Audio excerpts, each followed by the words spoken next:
कृष्ण जी कहते हैं, जिस व्यक्ति को आपकी कद्र नहीं, उसके साथ खड़े रहने से अच्छा है आप अकेले रहे। परिवर्तन इस संसार का नियम है। कल जो किसी और का था, आज वो तुम्हारा है एवं कल वो किसी और का होगा। प्यार और तकदीर कभी साथ नहीं चलते, क्योंकि जो तकदीर में होते हैं उनसे कभी प्यार नहीं होता, और जिससे हमें प्यार हो जाता है वह तकदीर में नहीं होता। श्री कृष्ण कहते हैं, मनुष्य को जीवन में श्रेष्ठ बनने का प्रयास अवश्य करना चाहिए, परंतु जीवन में हमेशा उत्तम ही रहना चाहिए। हर कीमती चीज को उठाने के लिए झुकना ही पड़ता है। माँ और पिता का आशीर्वाद भी इनमें से एक है।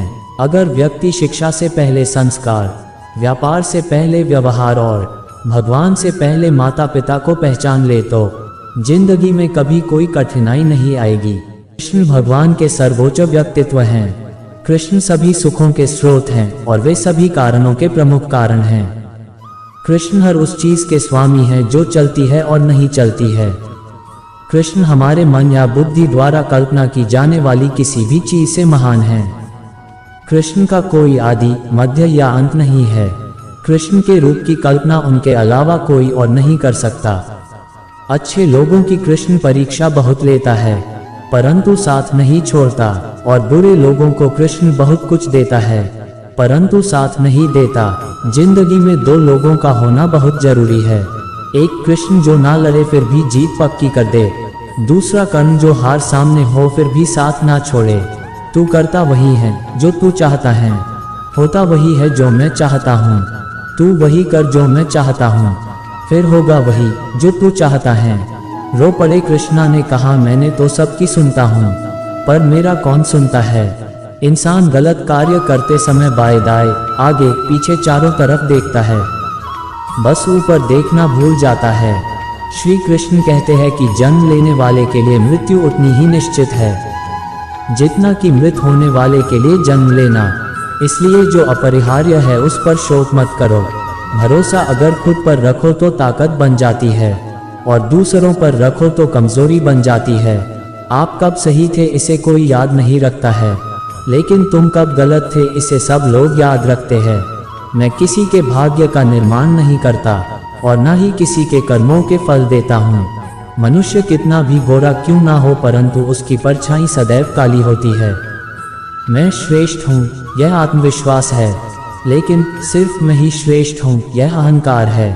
मैं सभी प्राणियों को समान रूप से देखता हूँ, ना कोई मुझे कम प्रिय है ना अधिक, लेकिन जो मेरी प्रेम पूर्वक आराधना करते हैं वो मेरे भीतर रहते हैं और मैं उनके जीवन में आता हूँ। तुम्हारा क्या गया जो तुम रोते हो, तुम क्या लाए थे जो तुमने खो दिया, तुमने क्या पैदा किया था जो नाश हो गया। न तुम कुछ लेकर आए, जो लिया यही से लिया, जो दिया यही पर दिया, जो लिया इसी ईश्वर से लिया, जो दिया इसी को दिया। यदि आप किसी के साथ मित्रता नहीं कर सकते हैं तो उसके साथ शत्रुता भी नहीं करना चाहिए।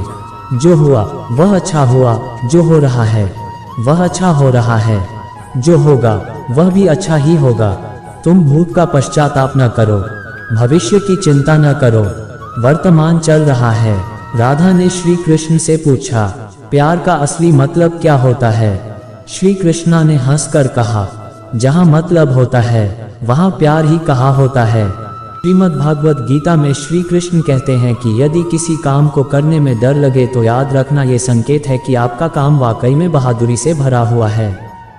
गीता के अनुसार नेत्र केवल हमें दृष्टि प्रदान करते हैं, परंतु हम कब किसमें क्या देखते हैं ये हमारी भावनाओं पर निर्भर करता है। श्री कृष्ण कहते हैं कि मनुष्य को स्वयं को ईश्वर में लीन कर देना चाहिए। ईश्वर के सिवाय मनुष्य का कोई नहीं होता है।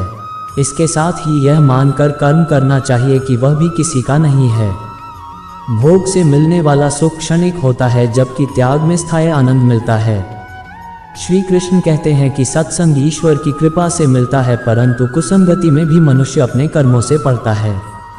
गीता के अनुसार जीत और हार आपकी सोच पर निर्भर करती हैं। मान लो तो हार होगी और ठान लो तो जीत होगी। मनुष्य का जीवन केवल उसके कर्मों पर चलता है। जैसा कर्म होता है वैसा उसका जीवन होता है। इस संसार में देखने के लिए बहुत सारे खूबसूरत स्थान हैं, पर सबसे खूबसूरत जगह है बंद आंखों से अपने भीतर देखना। सफलता खुशी की चाबी नहीं है, खुशी सफलता की चाबी है। आप जो कर रहे हैं उससे अगर आप प्यार करते हैं तो आप जरूर सफल होंगे। बीता हुआ कल जीवन को समझने का एक अच्छा मौका है और आने वाला कल जीवन को जीने का एक दूसरा मौका। अनुमान मन की कल्पना है और अनुभव जिंदगी का सबक है। सच्ची खुशी तभी होती है जब आपकी सोच, कथन और कर्म में समानता हो। जैसे तेल समाप्त हो जाने पर दीपक बुझ जाता है, उसी प्रकार कर्म के क्षीण हो जाने पर भाग्य भी नष्ट हो जाता है। जब मेहनत करने के बाद भी सपने पूरे नहीं होते तो रास्ता बदलिए, सिद्धांत नहीं, क्योंकि पेड़ भी हमेशा पत्ते बदलता है, जड़ नहीं। मौन सबसे अच्छा उत्तर है किसी ऐसे व्यक्ति के लिए जो आपके शब्दों को महत्व नहीं देता।